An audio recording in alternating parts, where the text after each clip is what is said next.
ناظرین السلام علیکم ورحمۃ اللہ وبرکاتہ۔ ہماری دعا ہے مولا آپ تمام ناظرین کو اپنے محبوب کے رحمت کے سائے میں رکھے، آمین۔ ہاں تو ناظرین، اب آئیے ہم پیش کرتے ہیں تصوف کی روشنی میں نیازی ٹی وی پر سرزمین کربلا پر کیا ہوا آقا حسین صلوات اللہ پاک کا آخری سجدہ۔ ہاں تو ناظرین آئیے اب ہم سماعت کرتے ہیں بروئے تصوف آقا حسین کا آخری سجدہ۔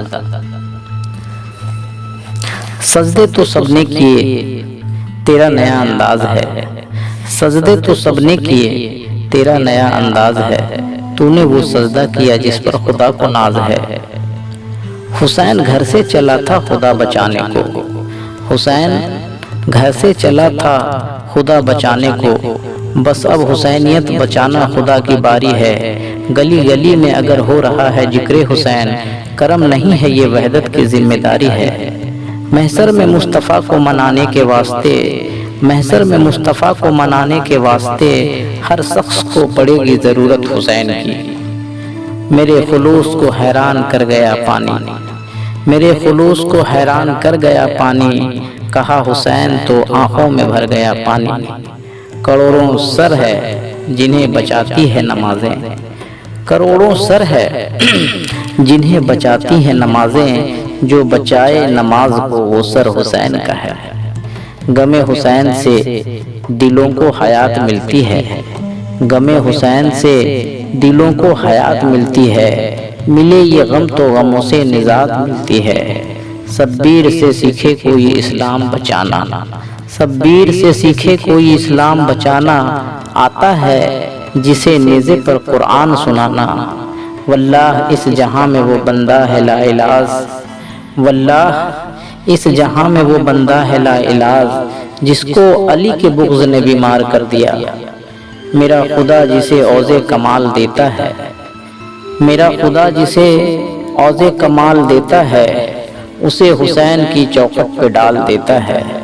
پرکھنا ہو جو کسی کو تو کہو یا حسین، پرکھنا ہو جو کسی کو تو یا حسین کہو، یہ وہ نام ہے جو سجرے کھنگال دیتا ہے۔ میرا خدا جسے عوض کمال دیتا ہے، اسے بطول کی چوکھٹ پہ ڈال دیتا ہے۔ پرکھنا ہو جو کسی کو تو یا حسین کہو، یہ وہ نام ہے جو سجرے کھنگال دیتا ہے۔ جہاں پہ ملتی ہے خیرات التجا کے بغیر، جہاں پہ ملتی ہے خیرات التجا کے بغیر، زمانے بھر میں فقط ایک در حسین کا ہے۔ کیا تماشا ہوا اسلام کے تقدیر کے ساتھ، کیا تماشا ہوا اسلام کے تقدیر کے ساتھ، قتل شبیر ہوئے نعرے تکبیر کے ساتھ۔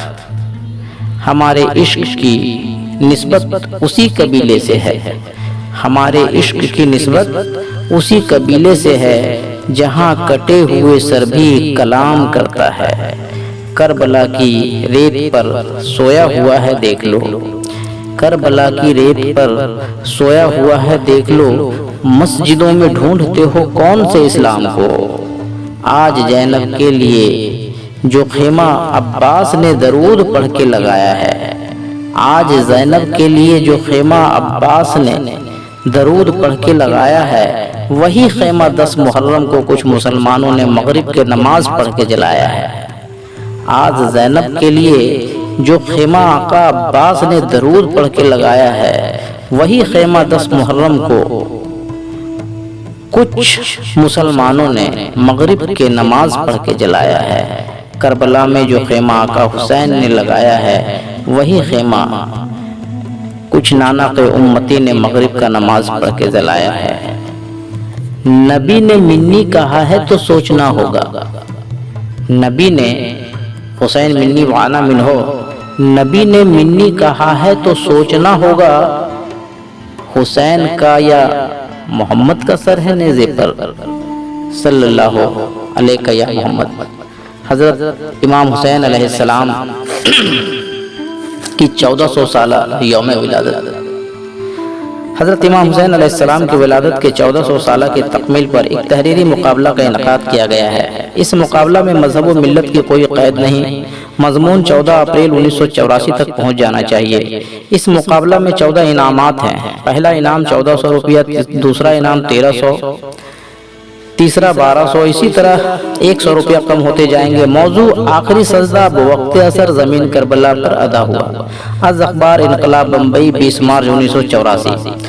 اخبار کے اس اعلان پر اہل تصوف حضرات نے زوردار مطالبہ کیا کہ ہم لوگوں کی دلی خواہش ہے کہ نیازی صاحب بروئے تصوف آخری سجدہ پر ایک مقالہ ضرور تحریر فرمائیں، کیونکہ آخری سجدہ پر مختلف عقائد سے مختلف مقالے لکھے گئے اور لکھے جا رہے ہیں، مگر بمبئی میں سما نیازی تحریک پر یہ بات چل رہی ہے کہ اگر نیازی صاحب بروئے تصوف آخری سجدہ پر مقالہ لکھ دیں گے تو صوفیہ طبقہ کو بڑی اچھی روشنی مل سکتی ہے۔ چنانچہ فرمائشی خطوط کا ایک انبار لگ گیا، جس سے متاثر ہو کر بے سبب عدیم الفرصتی 2 صفحات پر مقالہ لکھ ڈالا، جس کو 1 صفحہ لیٹر پیڈ پر لکھ کر ڈاک سے بھیج دیا اور جہاں تہاں اطلاع کر دیا کہ مقالہ لکھ کر 7 اپریل 1984 کو بھیج دیا ہے۔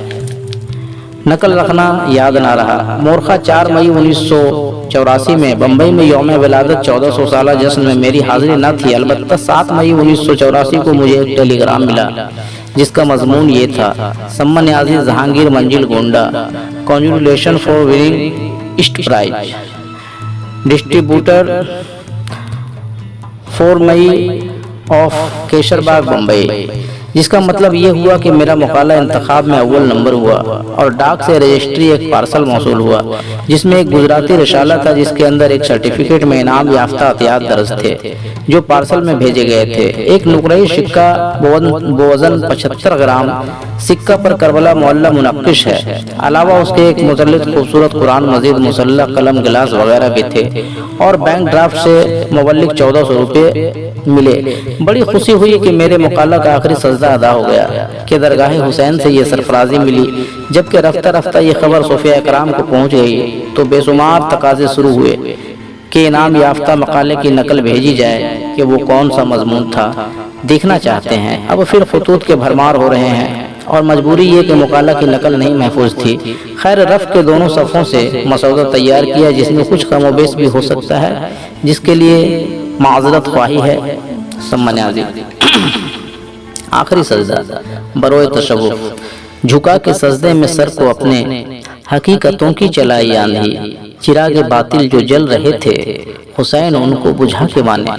غور طلب ہے سجدہ ہمیشہ 2 ہی ہوتے ہیں، پہلے اول سجدہ اس کے بعد آخری سجدہ، کیونکہ اول کے بعد آخر ہوتا ہے۔ اگر اول نہ ہو تو آخر ہو ہی نہیں سکتا، لہذا آخری سجدہ سے پہلے اول سجدہ کی وضاحت ہونا چاہیے تاکہ اول سجدہ کی روشنی سے آخری سجدہ سمجھ میں آ جائے۔ سنیے اول سجدہ، جیسے کہ قرآن میں یہ فلسفہ موجود ہے: وَإِذْ لِلْمَلَائِكَةِ اسْجُدُوا وَالْآدَمَ فَاسْجُدُوا لِإِبْلِيسَ، از قرآن سورہ بقر۔ یعنی کبھی کسی موجودہ مخلوق کو حکم ہوا کہ آدم کو سجدہ کرو، کچھ نے سجدہ کر لیا اور کچھ نے سجدہ سے انکار کر دیا۔ سجدہ کرنے والوں کو فرشتہ اور انکار کرنے والے کو ابلیس کہا گیا۔ یہ ایک فلسفہ عبادت ہے۔ اس فلسفے پر زندگی اور عبادت کا الجبرا سمجھایا جاتا ہے کہ خدا کا مقصد تھا کہ عبادت میں ایک معبود پر تصور قائم کیا جائے، بغیر تصور قائم کیے عبادت ناقص ہے۔ مگر معلم الملکوت نے فلسفہ عبادت کو نہیں سمجھا، لہذا آدم کو سجدہ کرنے سے انکار کر دیا، جس سے رون درگاہ ہوا۔ خلاصہ مطلب یہ کہ آدم سے مراد آدمیت ہے، یعنی آدم ہی مظہر خدا، جیسا کہ ارشاد خداوندی ہے: انی جاعل فی الارض خلیفہ۔ تحقیق خاکی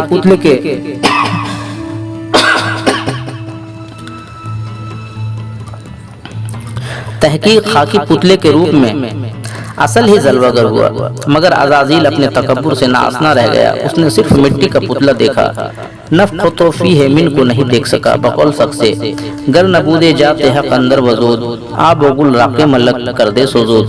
یعنی دیکھنے میں خاکی پتلا جس کے اندر وجود ذات حق موجود تھی، ورنہ مٹی پانی کے مجموعہ کو فرشتے ہرگز سجدہ نہ کرتے۔ مگر ابلیس اپنے تکبر سے مارا گیا۔ اس نے سمجھا مخلوق سے الگ کہیں ایک خدا جلوہ نما ہوگا، اسی ایک خدا کے لیے سجدہ واجب ہے۔ اس لیے مظہر خدا آدم کو سجدہ کرنے سے انکار کر دیا، حالانکہ ذات آدمیت ہی کا نام ایک آدم ہے اور آدم مظہر خدا ہے۔ اسی فلسفہ عبادت کا فارمولہ آج بھی انسانیت کے لیے سبق بنا ہوا ہے۔ آدمیت کی قدر و منزلت کرنا گویا سجدہ ملائکہ ہے، اور آدمیت کی تحقیر و ناقدری کرنا ابلیسیت ہے۔ سجدہ کے معنی تسلیم و رضا، کہ آدم کو مظہر خدا تسلیم کر لیا جائے، اور منکر سجدہ کے معنی خود کو افضل اور آدم کو حقیر سمجھنا۔ اس لیے ابلیس نے فوراً اعلان کر دیا، انا خیر منہ خلقتنی من نار خلقتہ من الطین، کہ میں آگ سے بنا افضل ہوں اور آدم مٹی سے بنایا گیا حقیر ہے۔ یعنی ابلیس نے آدم کو حقیر اور خود کو افضل سمجھا۔ از قرآن، چونکہ انسانیت کو اشرف المخلوقات ہونے کا شرف حاصل ہے، یہ صرف جن و فرشتہ کو نہیں حاصل ہے، جس کے بابت قرآن فرماتا ہے لقد خلقنا الانسان فی احسن تقویم، کہ انسان کو اچھی تقویم سے بنایا گیا۔ پس جو شخص اچھی تقویم کو سمجھ سکے، بے شک وہ اشرف اور احسن ہے، کہ آدمیت کی قدردانی یعنی آدم کو سجدہ کر رہا ہے۔ یہی حقیقت منشاء خداوندی ہے، اور جو کوئی منشاء خداوندی کو نہ سمجھ سکے اور آدمیت کی ناقدری یا مردم آزاری کر